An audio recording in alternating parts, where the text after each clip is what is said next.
आपल्याला माहिती आहे की विश्वातील प्रत्येक गोष्ट अणूंपासून बनलेली आहे. पण सर्व अणू सारखे नसतात. अणूंचे अनेक वेगवेगळे प्रकारसुद्धा आहेत, ज्यांना आपण मूलद्रव्ये म्हणतो. आणि या प्रत्येकाचे स्वतःचे असे भौतिक आणि रासायनिक गुणधर्म असतात. तुम्हाला कदाचित अनेक मूलद्रव्ये माहिती असतील. उदाहरणार्थ, ऑक्सिजन आणि कार्बन ही मूलद्रव्ये आहेत. आणि सोने सुद्धा एक मूलद्रव्य आहे. पण बिस्मथ, झेनॉन आणि ऑस्मियम यांच्यासारखी इतर काही मूलद्रव्ये तुम्हाला कदाचित फारशी परिचित नसतील. एखाद्या विशिष्ट मूलद्रव्याची ओळख त्याच्या अणूंमध्ये असलेल्या प्रोटॉन्सच्या संख्येवरून ठरते. आणि अणूच्या केंद्रकात असलेल्या प्रोटॉन्सच्या संख्येलाच त्याचा अणुअंक असं म्हणतात, जो झेड या संज्ञेने दर्शवला जातो.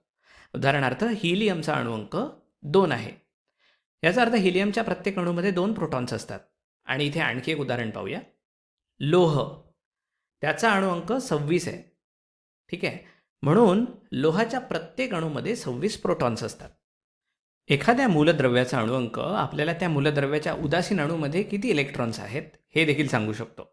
लक्षात ठेवा, समान आणि विरुद्ध प्रभार एकमेकांना नाहीसे करतात. त्यामुळे उदासीन राहण्यासाठी अणूमध्ये धन 1 प्रभार असलेल्या प्रोटॉन्सची आणि ऋण 1 प्रभार असलेल्या इलेक्ट्रॉनची संख्या समान असली पाहिजे. याचा अर्थ असा की आपल्या हेलियमच्या अणूमध्ये 2 इलेक्ट्रॉन्स आणि लोहाच्या अणूमध्ये 26 इलेक्ट्रॉन्स असलेच पाहिजेत. आतापर्यंत ज्ञात असलेल्या सर्व मूलद्रव्यांची आवर्त सारणीमध्ये त्यांच्या अणुअंकानुसार मांडणी केलेली आहे. आपण आवर्त सारणीत डावीकडून उजवीकडे आणि वरून खाली जातो. तशी मूलद्रव्यांची त्यांच्या वाढत्या अणुअंकानुसार यादी केलेली दिसते. त्यांच्या गुणधर्माच्या आधारे मूलद्रव्यांची आणखी स्तंभांमध्ये किंवा गणांमध्ये विभागणी केलेली आहे. एकाच स्तंभातील किंवा गणातील मूलद्रव्यांचे भौतिक आणि रासायनिक गुणधर्म साधारणपणे सारखेच असतात. प्रत्येक मूलद्रव्य एका रासायनिक संज्ञेने दर्शवले जाते, जे 1 किंवा 2 अक्षरांचे एक अद्वितीय संक्षिप्त रूप असते आणि ते आवर्त सारणीमध्ये मूलद्रव्याच्या अणुअंकाखाली दिलेले असते. अनेक रासायनिक संज्ञा मूलद्रव्याच्या इंग्रजी नावावर आधारित असतात. उदाहरणार्थ, हायड्रोजनची संज्ञा H आहे आणि ॲल्युमिनियमची संज्ञा Al आहे. पण काही रासायनिक संज्ञा मूलद्रव्याच्या लॅटिन नावावर आधारित आहेत. उदाहरणार्थ, शिशाची म्हणजेच लेडची संज्ञा Pb आहे, जी मुळात त्याच्या प्लंबम या लॅटिन नावावरून आलेली आहे. इथे लक्षात घ्या की जेव्हा एखाद्या मूलद्रव्याच्या रासायनिक संज्ञेमध्ये 2 अक्षरे असतात, तेव्हा दुसरे अक्षर हे नेहमी स्मॉल म्हणजे छोट्या लिपीत लिहिले जाते. ही सर्व माहिती आवर्त सारणीत प्रत्येक मूलद्रव्यासाठी दिलेल्या चौकोनात समाविष्ट असते. उदाहरणार्थ, नायट्रोजन या मूलद्रव्याचा चौकोन आपण इथे पाहूया. या चौकोनाच्या वरच्या बाजूला नायट्रोजनचा अणुअंक आहे, जो 7 आहे. लक्षात ठेवा की ही संख्या नायट्रोजनच्या प्रत्येक अणूमध्ये असलेल्या प्रोटॉन्सच्या आणि तसेच इलेक्ट्रॉन्सच्या संख्येइतकी असते.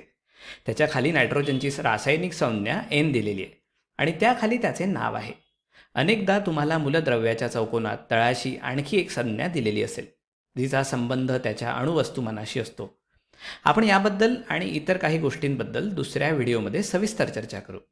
ही सगळी माहिती एकाच ठिकाणी आणण्याची मज्जा अशी आहे की जर आपल्याला एखाद्या मूलद्रव्याबद्दल एखादी गोष्ट माहिती असेल, मग तो त्याचा अणुअंक असो, रासायनिक संज्ञा असो किंवा नाव असो, आपण इतर माहिती शोधण्यासाठी सहजपणे आवर्त सारणीचा वापर करू शकतो.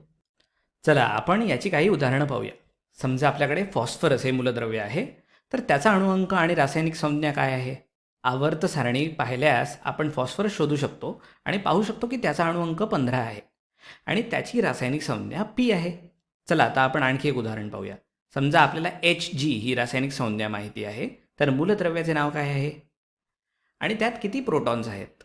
आवर्त सारणीत इथे Hg ही संज्ञा आहे. त्याचं नाव पारा म्हणजेच मर्क्युरी आहे आणि त्याचा अणुअंक 80 आहे. त्यामुळे यात 80 प्रोटॉन्स आहेत. तर आता आपण थोडक्यात उजळणी करूया. हे विश्व वेगवेगळ्या प्रकारच्या अणूंपासून बनलेलं आहे, ज्यांना आपण मूलद्रव्ये म्हणतो. आणि या मूलद्रव्यांची आवर्त सारणीमध्ये त्यांच्या अणुअंकानुसार मांडणी केलेली असते. त्यामुळे पुढच्या वेळी जेव्हा तुम्ही चांदण्यांनी भरलेल्या आकाशाकडे पाहाल, तेव्हा तुम्हाला माहिती असेल की तिथली प्रत्येक गोष्ट या मूलद्रव्यांपासूनच बनलेली आहे.